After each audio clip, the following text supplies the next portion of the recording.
Alicia, currently student sa DABSO o ngayon na Pampanga State University. At ito ang college school supplies. Yung other details, nasa listed siya sa comments or sa description. Example, links, references. Tsaka ito ay based sa research ko at saka sa experience. Notes lang na connected to sa general school essentials. Please check that video rin. Yung difference lang niya ay yung school essentials, everything you need to survive at saka succeed. School supplies naman, writing or study materials. Pero nilagay ko na rin dito ang school essential. Pero panoodin niyo rin ang general school essential. Content naman ng video na to ay frequently asked question, everyday essential, digital tools, paper-based materials, writing and highlighting tools, organizing and filing, course-specific add-ons, o yung optional lang. Frequently asked questions, kailangan ba bilhin ito lahat? Depende sa inyo kung gusto mo, pero ito ay mostly o general school supplies ng kailangan. Kung may budget rin kayo, pwede nyo rin bilhin, pero adjust nyo na rin sa needs nyo. What about sa program? Ano po need? Please wait na lang po sa mga instructors nyo kasi a-announce rin naman nila yan sa first day of school o sa first meeting nyo sa kanila. Tip! Yung tip ko lang talaga ay pwede mo naman i-share to, pero dapat talaga dun sa nangangailangan talaga, parang may financial need or emergency lang.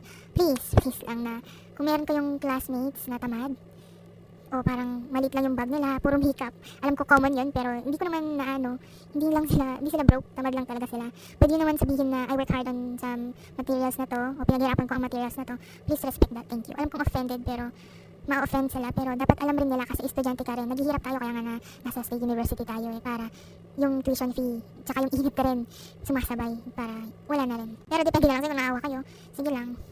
So, ang una ay everyday essentials. Bag o backpack. Yung durable dapat weather resistant rin dahil maano talaga sa Pilipinas, iba-iba ang panahon. Ang ID o temporary ID o yung COR. Umbrella at pamaypay, essential talaga sa Philippines. Tumbler o water bottle, mahal talaga ang kung bibili ka ng bottled water, yung parang sa mga tindahan.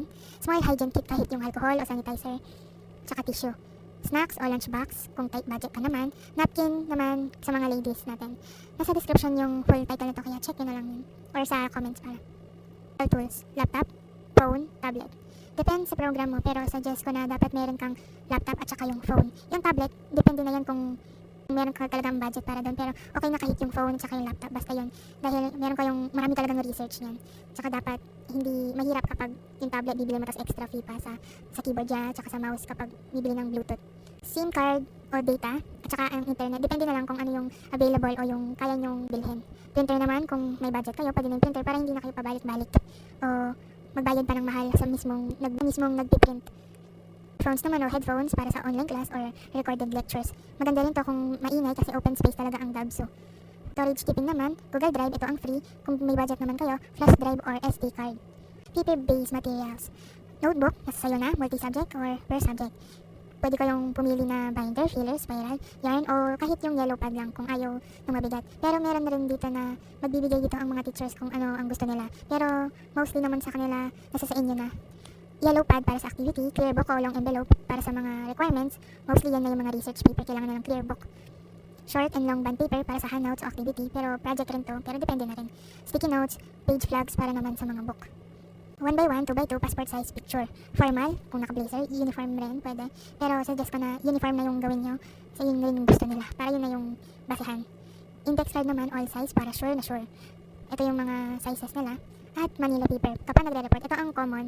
Pero depende na lang sa teacher kung gusto nila mag-acting. Marami talagang acting, roleplay, o magre-report ng dun sa projector. Writing and highlighting tools. Pen, dapat mag-bring ka talaga ng extra. Black, green, multicolor, basta magdala ka ng extra. Pencil number 2 o sa required kasi meron tayong iba't ibang course. Eraser at sharpener, sali mo na din sa pencil. Highlighters naman sa notes or sa reading, sa book pen. Correction tape o liquid. Ito naman kapag nagkamali ka, at least meron kang pangbura sa ballpen. Organization at filing. Planner para alam mo lahat ng assignment mo at saka quizzes mo. Plastic envelope naman, yung dapat kaya nga plastic para waterproof, lalo na sa rainy days. Tag-ulan na naman palagi sa Pilipinas, hindi mo alam ang weather lang. O 2 folders o yung expanding envelope, standby lang yun sa bahay. At lagay mo na doon lahat ng mga bagay-bagay mo o mga paper na binigay sa'yo ng baka pwede yan magamit sa future. Binder clips, paper clips, stapler, ruler, small scissors, glue.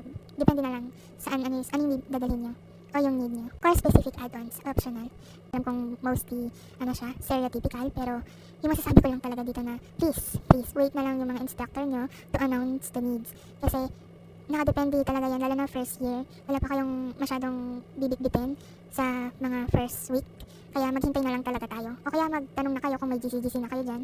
Pwede nyo tanongin ano yung mga kailangan, ganun. Para mag-ready na rin kayo para sa next o sa simula ng pasukan.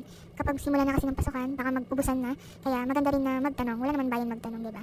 Kung may questions pa kayo, feel free to comment down below. Wishing you strength, clarity, courage, and peace.